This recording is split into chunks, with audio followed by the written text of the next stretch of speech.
Welcome. This is Channel 6 weekly and daily interview, and I don't really know how that works, but it does. My name is Vandad Aghili. You might know my cousin Ricky Aghili, who works for Channel 7 weekly interview, but that's beside the point. Today we have a special guest from Video Gaming Club. We have Steve Ennis from the SFU Surrey campus. Welcome, Steve. Thank you for having me.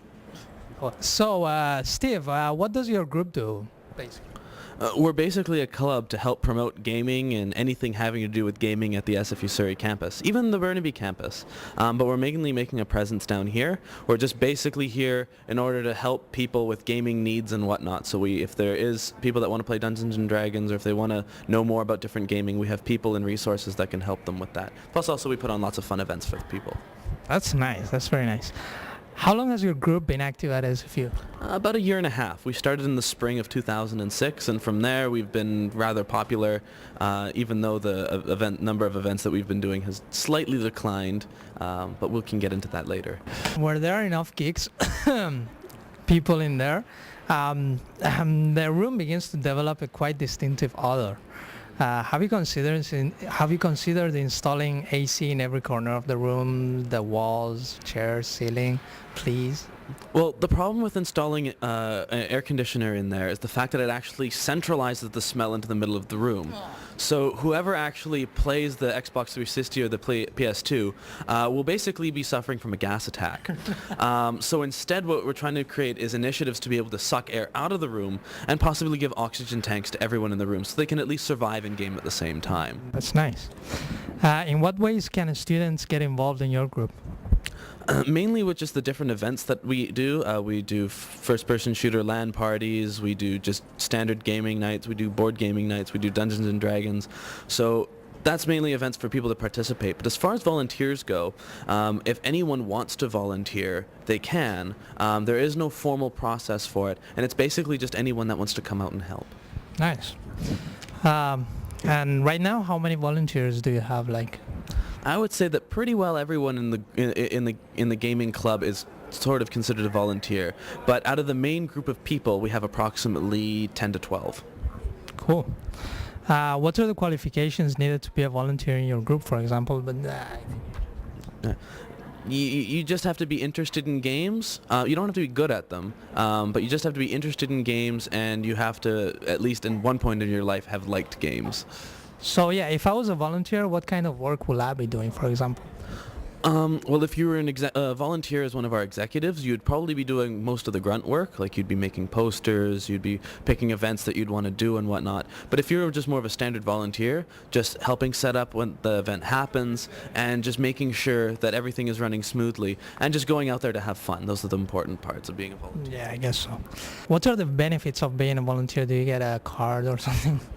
We are actually thinking about either making t-shirts or membership cards or anything like that, but just knowing that you're a part of a group that also appreciates games, and people that are either more knowledgeable at games so they can help you with your gaming needs, or even less knowledgeable so you can help them, just being aware of that and having that with you is probably the most important benefit that you can have. What is the longest time someone stayed in the room? The longest time that we've actually had someone stay in the room is from when it opens to when it closes. So that is approximately 13 hours. However, people would stay in it longer and in fact sleep in it if they wanted to. We've actually had events for the Games Club where we've stayed overnight just playing nothing but Dungeons and Dragons. Yeah. So imagine 13 hours of nothing but Dungeons and Dragons, but before that, 13 hours of nothing but computer gaming. What skills or experiences will I gain being a volunteer there, for example? Depending on what you want to go into, like if you want to actually go into gaming, you'll be able to make connections with people that want to also go into gaming. You will be able to talk with people that are more experienced with gaming, as we just talked about. But if you don't plan on going into gaming, you'll be able to just sort of get more engrossed within the culture that is gaming. Do people forget their basic needs, like going to washroom, eating, stuff like that? Generally, we have a system that allows people to remind them that they have these kinds of needs.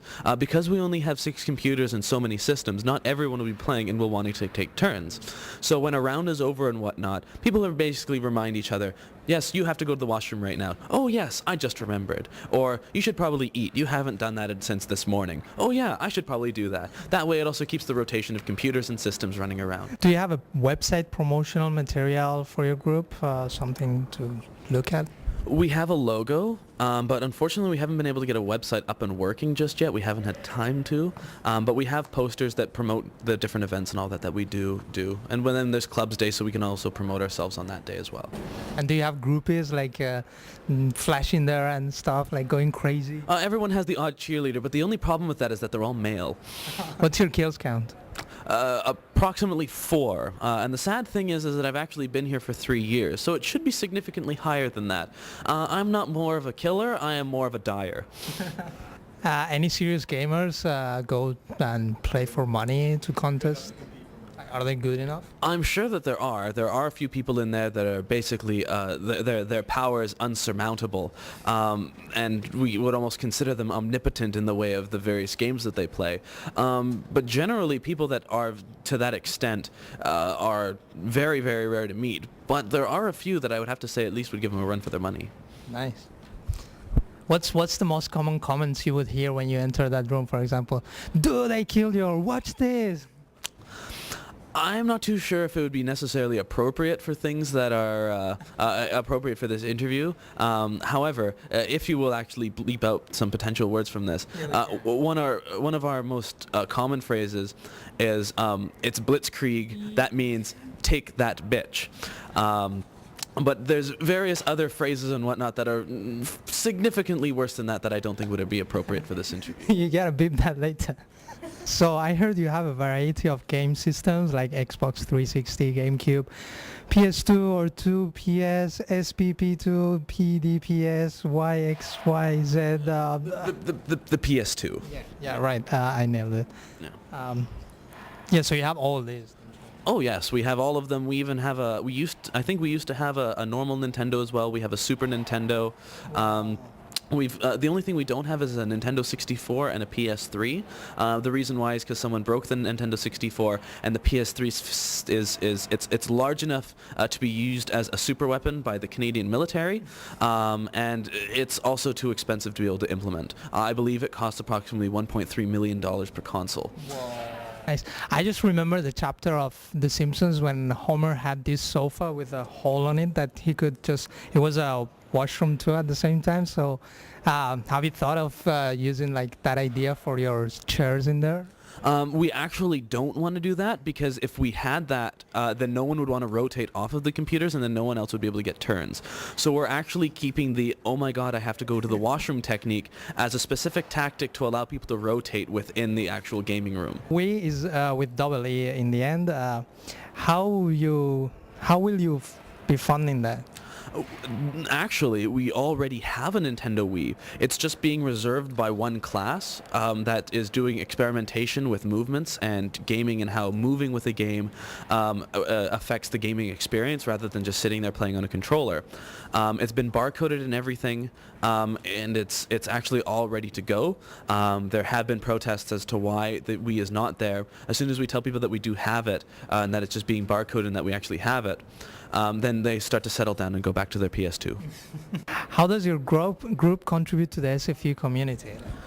For the longest time, there was actually no gaming club at SFU, and even though we just do events only every so often, just the fact that we do exist and that we are actually recognized on campus, and for just because we were able to actually contribute to be able to help support the society, or be able to help support the culture that is here, that's how we give back. We give back just by helping the students with their gaming needs, because there are game design classes and whatnot, and everyone that's actually in there that is third year or higher has gone through game design. I myself am in it right now, and just being able to sort of just give back to the culture and just make sure that the culture that we have here it just is continually supported and evolves to help support people within the gaming community, and that's how we give back to SFU Surrey. I would call them more privateers than minions. I would probably say that we are more either pirates or ninjas, rather than being any sort of more demonic or fascist regimes.